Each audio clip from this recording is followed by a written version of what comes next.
मित्रों,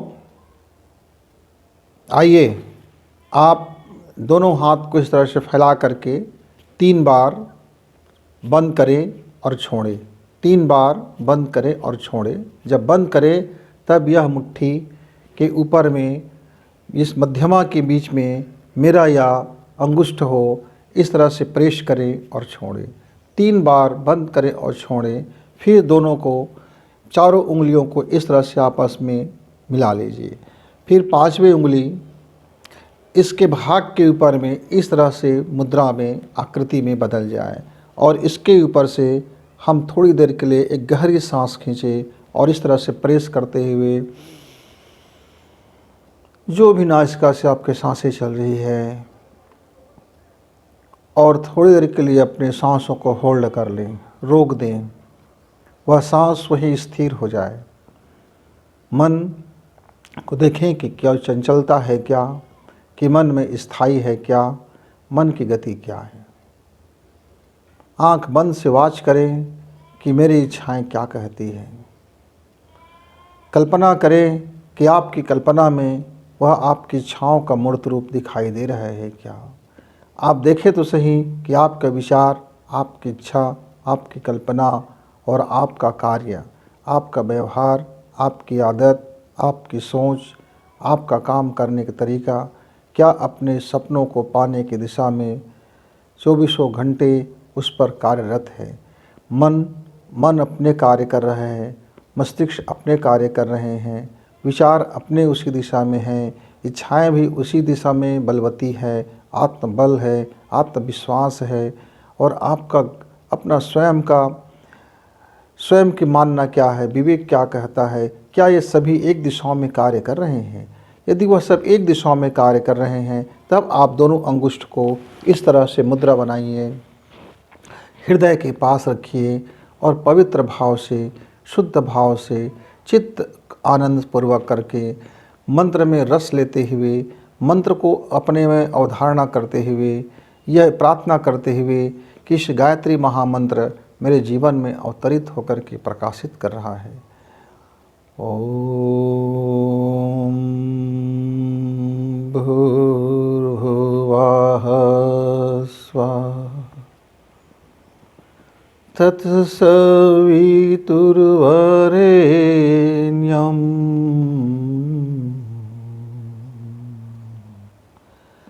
भर्गो देवस्य धीमहि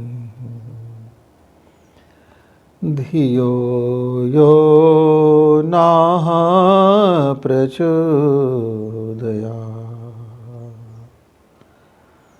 मेरी इच्छाएं, मेरी कल्पनाएं, मेरा विचार, मेरी आदतें, मेरी व्यवहार, मेरा सोच, मेरा कार्य, मेरी कार्य योजना सब एक दिशा में है, एक साथ चल रहा है। मैंने जो स्वप्न देखा है वह पूर्ण हो रहा है, अद्भुत है। इस पूर्णता में एक आनंद है। यह मानवता का कल्याण छिपा हुआ है। मेरी स्वयं का आत्मविकास हो रहा है। देव की कृपाएं बरस रही है, देव अनुग्रह बरस रहे हैं। यह अद्भुत है कि मैंने जो स्वप्न देखा वह साकार हो रहे हैं। सारे जीव जगत में उसका व्यापक असर हो रहा है, सुंदरतम के लिए चल रहा है। इस तरह से भाव करते हुए कुछ समय के लिए आप चुप मौन बैठें, इस भाव कल्पना में उतरें और फिर से गायत्री महामंत्र बोलें। ओम भूर्भुवः स्वः तत्सवितुर्वरेण्यं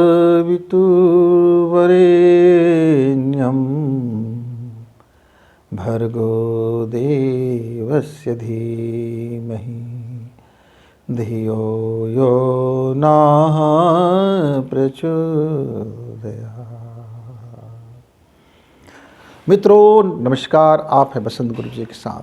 हमने ये जो प्रयोग आपको अभी थोड़ी सी बताया, इस तरह से एक मुद्रा होगी और आप पीछे जो आपका अंगुष्ठ होगा वो इस तरह से होंगे और जो भाव बताया है उस भाव को करते हुए आप गायत्री मंत्र करें, फिर वह भाव में डूबें, फिर आप गायत्री मंत्र करें, फिर वह भाव में डूबे। इस तरह से मित्र यदि आप सुबह सुबह सुबह सुबह और शाम को, रात्रि को सोते समय और शाम को, या जब भी वक्त मिल जाता है आपको, तो दिन में 2 बार 3 बार दोहराएं, लेकिन सुबह और शाम अनिवार्य रूप से करें। यदि आप 1 घंटा सुबह लगा देते हैं, 1 घंटा शाम लगा देते हैं, तो देखेंगे कि आपके जीवन में एक गहरा परिवर्तन होगा। आपके जो स्वप्न देखे हैं वो ट्रू होने जा रहा है, वो सत्य की ओर प्रकट रहा है। अब मित्र ऐसा है कि जितना बड़ा स्वप्न होगा, जितना बड़ा ड्रीम होगा, उसको जितना उसकी व्यापक क्षेत्र होगा, उस व्यापक क्षेत्र में अपने आप को बदलने के लिए थोड़ा सा वक्त लग जाता है। जैसे आपका एक व्यक्तिगत छोटी कल्पना है कि मेरा एक खेती हो और जिस पर मैं खूब धान में का फसल लूँ, चना का फसल लूँ, गेहूँ का फसल लूँ, अरहर का फसल लूँ, सरसों का फसल लूँ और गन्ने का खेती करूँ, तो उसको आप जल्दी साकार कर सकते हैं। क्योंकि जब आप उस दिशा में सोचेंगे, कार्य करेंगे, अपनी योजना लाएंगे, तो आपका सपना जल्दी साकार होगा। आप पढ़ने वाले बच्चे हैं और आपके मन में यदि जिजीविषा है, जिज्ञासा है और एक उम्मीद है, एक विश्वास है, और आप चाहते हैं कि आपका पढ़ाई शानदार लेवल में हो, तो आप उस दिशा में कार्य करें और भरोसा रखें और इस तरह से आप ध्यान करें, मंत्र जप करें। आप देखेंगे कि आपका दिनों दिन उत्तरोत्तर प्रगति हो रहा है, आपका सृजन क्षमताएं बढ़ रही हैं। आप एक व्यापारी हैं, व्यवसायी हैं यदि, तो आप सोचें कि जो ग्राहक है वे मेरे गुरुदेव की ही है, कोई न कोई रूप में मेरा गुरुदेव आकर के मुझसे ग्राहकी कर रहा है। और उस परम भाव से, सुंदर भाव से आप अपनी बिजनेस करें। और आप बिजनेस से पहले ही आप अवधारणा भी करें, प्रार्थना भी करें, जप भी करें। अब देखेंगे कुछ दिनों के बाद आपका व्यापार व्यवसाय किस तरह से तरक्की करने लग जाता है। मित्रों, जिस क्षेत्र में आप जहाँ पर हो, उस उम्र के अनुसार, आपके बिजनेस के अनुसार, आपके सोच के अनुसार आप यदि उस कार्य को करते हैं, कार्य योजना लगाते हैं और यह जप करते हैं, इस मुद्रा में करते हैं, निश्चित तौर से आप देखेंगे कि आपका सपना ट्रू होने जा रहा है। लेकिन मित्रों, ध्यान रखना, यदि विचार और कर्म में संघर्ष होगा तो आपके सपने टूटने वाले हैं। क्योंकि विचार और कर्म में यदि जो कार्य है आपका, दोनों में यदि विरोधाभास है, दोनों में संघर्ष होगा, तो स्वप्न साकार कैसे होंगे भला। इच्छाएं और कल्पनाओं में यदि संघर्ष होगा तो स्वप्न साकार कैसे होंगे भला। एक ऐसा समझ लीजिए, एक घोड़े पूर्व में जा रहा है और दूसरे घोड़े दक्षिण में जा रहा है, तीसरा घोड़ा उत्तर में जा रहा है और चौथा घोड़ा पश्चिम में जा रहा है। तो चारों दिशाओं में यदि आपका घोड़ा दौड़ेंगे तो फिर आपका रथ का पहिया तो छिन्न भिन्न ना हो जाएगा, आप इधर उधर ना हो जाओगे, आपके अंदर में तनाव न उत्पन्न हो जाएगा, आप डिप्रेशन में न चले जाओगे।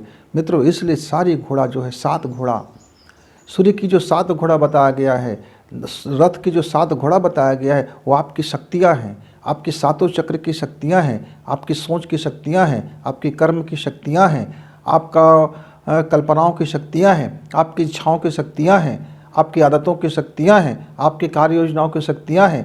ये 7 प्रकार की जो शक्तियाँ हैं, हमारे 7 मन हैं, 7 मस्तिष्क है और 7 भावनाएँ हैं और 7 चक्र है और 7 महान शक्तियों से हम पड़े हुए, और हमारे जो पृथ्वी तत्व है वो 7 तरह की महान शक्तियों से भरे होते हैं। इसलिए मित्रों, अपने ये जो हार्स पावर है, अपनी जो शक्तियाँ हैं, उसको एक दिशा में लगाइए, फोकस कीजिए, मेन पॉइंट पर लेकर के आइए। और जब सारी शक्तियाँ एक दिशा में फोकस होगा, चारों तरफ से आपकी जो भी शक्तियाँ हैं, जो भी आपके पास कला है, जो भी आपके पास कुवत है, धन की संपत्ति है, जन की संपत्ति है, मृदुवाणी की संपत्ति है, बुद्धि की संपत्ति है, विवेक की संपत्ति है, सोचने की संपत्ति है, 4 लोगों के मिल करके आपके बैठ करके एक दूसरे से जो विश्वास की शक्तियां हैं, प्रामाणिकता की शक्तियां हैं, छोटी हमारे और आपके बीच में ढेर सारी शक्तियां हमारे पास रहते हैं।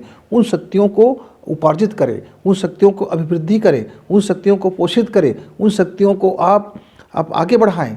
और जब एक दिशा में जब आगे बढ़ेगा, जो सृजन का दिशा होगा, जो आपके स्वप्न का दिशा होगा, जो ड्रीम का दिशा होगा, उस दिशा में आपका जब कार्य योजना चलेंगे, आप मेहनत करेंगे, आपका विचार चलेगा, आपका विवेक चलेगा, आपकी शक्तियाँ जब चलेंगे, तो देखते ही देखते आप देखते हैं कि आपके सपने पूरा होने जा रहे हैं।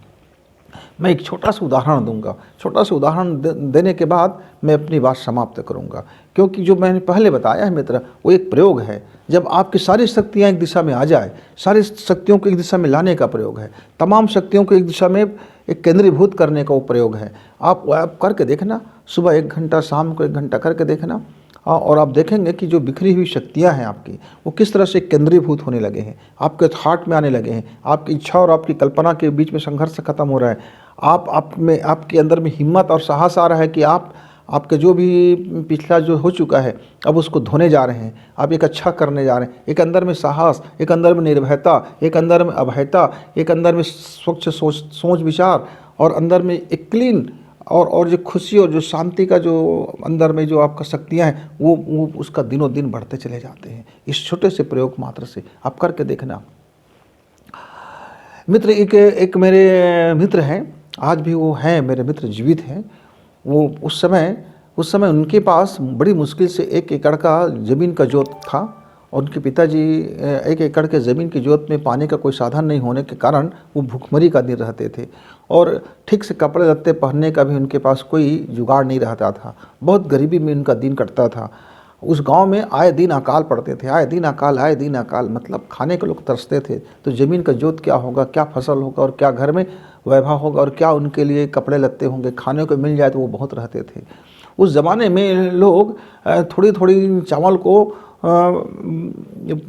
पानी में डुबा करके उसको ज़्यादा मात्रा में बना करके उसको रख करके उसको गुजारा कर लिया करते थे, जिसको हमारे गांव देहात की भाषा में पेज और पसिया से गुजारा होता था, दर्रा और घोंटों से गुजारा होता था। पेज और पसिया और दर्रा और घोंटों पी करके उस ज़माने में लोग अपनी जीवन बचा लिया करते थे। उस समय की बात है। लेकिन उस मित्र के पिताजी ने उनको पढ़ाना शुरू किया। कहा कि जैसा भी है मेरा बच्चा पढ़ ले। उसने पढ़ा, और जब हम लोग 6वीं क्लास में थे तो उन्होंने एक स्वप्न देखा। स्वप्न ये देखा कि उनके घर में इतना घर बन चुका है, बढ़िया सा घर बन चुका है, 2 कमरे का घर हो चुका है, 1 किचन हो चुका है, और सारी वो सुविधाएं हैं। मैं अपने पिताजी और माताजी को सारी सुविधाएं दे रहा हूं, और मेरे घर में सुख शांति है, समृद्धि है, शिक्षा है, और हमारा जीवन यापन बहुत अच्छा चल रहा है। तो इसके लिए मुझे क्या करना पड़ेगा? तो हम सब मिल करके तय किए, भाई बाल बुद्धि थे तो बोले इसके लिए तो खूब पढ़ना पड़ेगा। पढ़ते हो तो अफसर बनोगे तो सब कुछ आ जाता है। हम देखते थे, शहर में जाते थे, कलेक्टर ऑफिस को देखते थे, बंगला को देखते थे, कमिश्नर बंगला को देखते थे, और मंत्रियों के दरबार को देखते थे। तो कहते देखो ना, पढ़ लिख करके इतना इनके पास साधन हो गया, तो ये संभव हो सकता है। मित्रों, उस हमारे मित्र ने अपनी उसी समय से कमर कस ली और खूब पढ़ाई करना शुरू किया। मालूम नहीं था कैसे पढ़ना है, लेकिन पढ़ते थे। वो उसका एक ही लक्ष्य था, खूब पढ़ना। और वो पढ़ते पढ़ते जब हम मिडिल स्कूल के बाद हाई स्कूल में पहुँचे तो उनकी जो सारी विषय में दक्षता बहुत बढ़ चुका था। वो खूब मेहनत कर रहे थे, खाने कमाने के लिए भी मेहनत करते थे, पढ़ाई के लिए भी मेहनत करते थे, जी जान लगा दिया उन्होंने। और वो देखते देखते मित्र हम लोग से कई बहुत आगे निकल गया। इतना आगे निकल गए कि जब हम कॉलेज करने लगे, और हम लोग सब बीएससी करते थे, वो भी उस समय बीएससी करता था। उसका मैथ्स बहुत गजब का हो गया, फिजिक्स केमिस्ट्री भी शानदार हो गया, और वो उसके पास कई अवसर आने लगे। उनके पास बहुत सारे अवसर आने लगे, पर उन्होंने एक स्वप्न रखा था कि एक बार ही ऐसा कुछ किया जाए जिससे सारा खेल एक बार में जीत लिया जाए।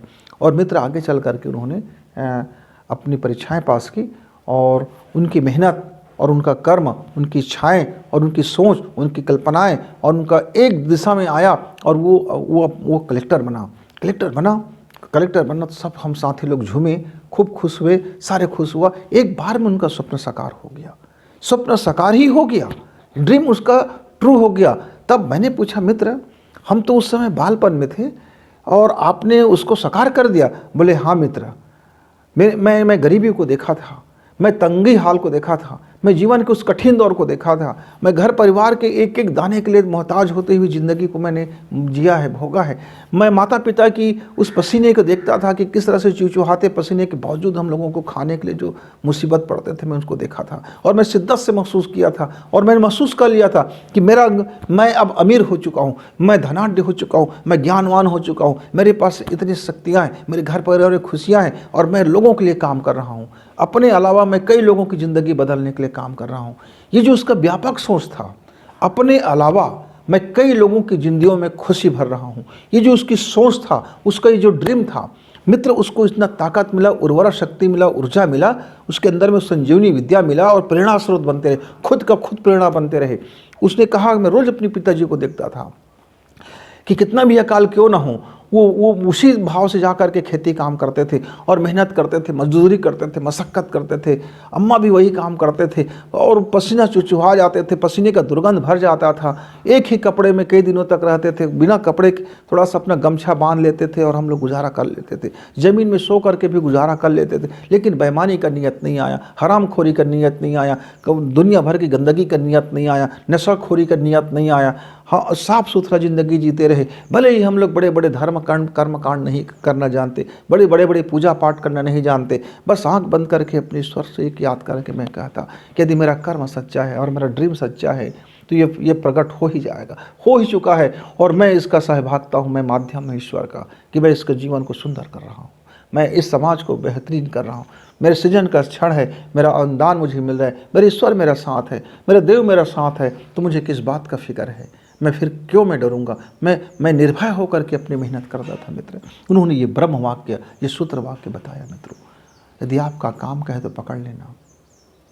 जिंदगी में एक ड्रीम देखो, सही वक्त पर देखो, सही सोच के साथ देखो, सही कदम उठाओ, सही दिशा में चलो और अपने जज्बात उसको ऐसा मत करो कि अभी अपनी ड्रीम देखे और 6 माह में टाइम फुस हो गया। ऐसा नहीं मित्र, आपने ड्रीम देखा है, यदि वक्त में देखा है, सही वक्त में देखा है तो लग जाओ और अपने अंदर में वो स्थायी दो।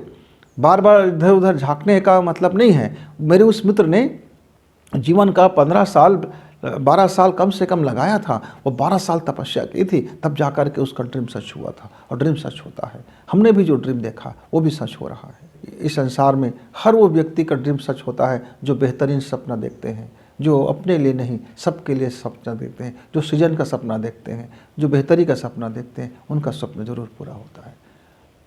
मित्रों, आप अपने ड्रीम को देखें, अपनी इच्छाओं को देखें और अपने थॉट को देखें, अपनी फीलिंग को देखें, अपने एहसास को देखें, अपनी महसूस करने की क्षमता को देखें। ये सब एक जगह मिल जाता है तो फिर ड्रीम सच हो जाते हैं। फिर मिलेंगे, तब तक गुरु जी को विदा। नमस्कार, धन्यवाद।